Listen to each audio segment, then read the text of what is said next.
One of the best sources of funding for college is the free application for Federal Student Aid, or Fafsa. It is the application used to apply for federal and state student aid programs offered by the U.S. Department of Education. Completing and submitting the Fafsa is easier than ever, and it's free, and it gives access to the largest source of financial aid to help pay for college or career school.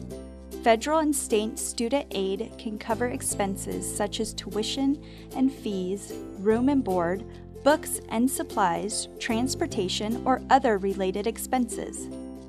Students should apply in their senior year and can access the application as early as October 1st.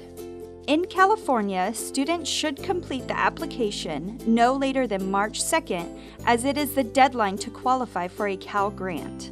The Natomas Unified School District offers assistance with completing the FAFSA through a program called Cash for College. This is an annual event held each year at Natomas High School in October or November.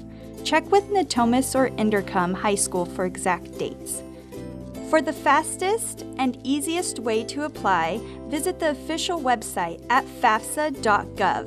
It's available in English and Spanish. Completing the online form has several advantages. The website uses skip logic that skips questions that don't apply to your situation. The schools listed on the FAFSA will receive processed information quickly, and the website allows you to check your status immediately as well as get online help. It takes most people about 30 minutes to complete. In addition to the online form, you have two other options for completing the FAFSA. We recommend that parents and students complete the application together, since in most cases, the income information will be based on the parent or guardian's tax information from 2 years prior. Before beginning the FAFSA, students and parents will each need an FSA ID. An FSA ID is used to confirm your identity when accessing your financial aid information and electronically signing your federal student aid documents. Once a student and parent are issued the FSA ID, they can then gather the information needed to complete the FAFSA, such as Social Security numbers, driver's license numbers, any W-2 forms or records of money earned, and your tax records from the previous 2 years. Don't let entering tax information intimidate you.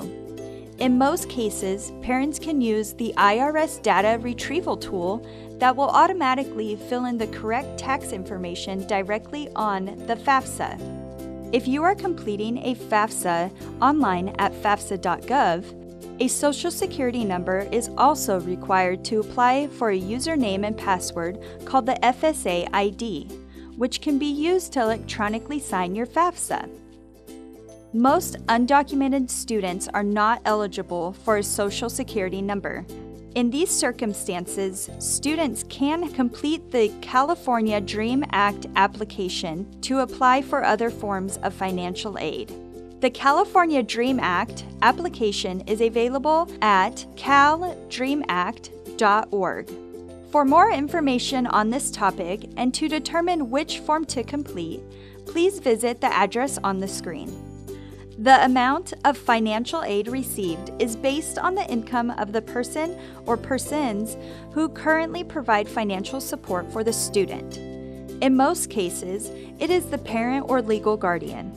This person will provide income and asset information, family size, and number of children in college on the FAFSA, which will be used to determine an expected family contribution amount, or EFC. The EFC remains the same no matter what school the student attends or the cost of that attendance.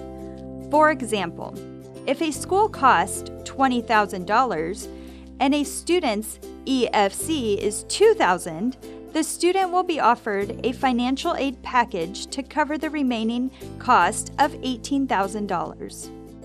If the school cost $40,000, the student's EFC still remains at $2,000, and therefore the financial aid package will be $38,000.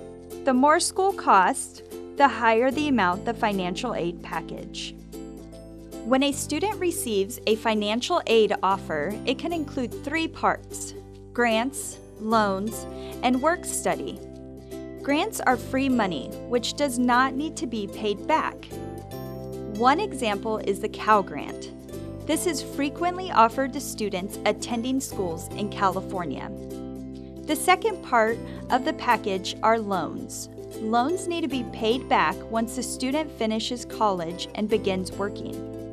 These loans are usually offered at a very low interest rate and flexible repayment terms.